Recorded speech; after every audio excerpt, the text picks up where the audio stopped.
എല്ലാവർക്കും എൻ്റെ പുതിയ വീഡിയോയിലേക്ക് സ്വാഗതം. ഇന്നത്തെ നമ്മുടെ വീഡിയോ എന്ന് പറയുന്നത് ഞങ്ങളുടെ ചിറപ്പ് മഹോത്സവത്തിൻ്റെ താലപ്പൊലി ഘോഷയാത്രയിൽ നിന്നുള്ള വീഡിയോസാണ്. അപ്പോൾ ദിയക്കുട്ടിയും അമ്മയും ഇങ്ങനെ റെഡി ആയിട്ട് നിൽക്കുകയാണ്. താലം വരുന്നത് നോക്കി ശ്രീകുമാരമംഗലം ക്ഷേത്രത്തിലോട്ടാണ് കേട്ടോ ഞങ്ങളുടെ താലപ്പൊലി ഘോഷയാത്ര.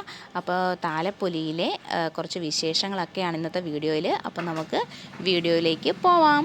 അപ്പോൾ എല്ലാവരും ഞങ്ങളുടെ channel like, share, subscribe please.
ഏതാണ്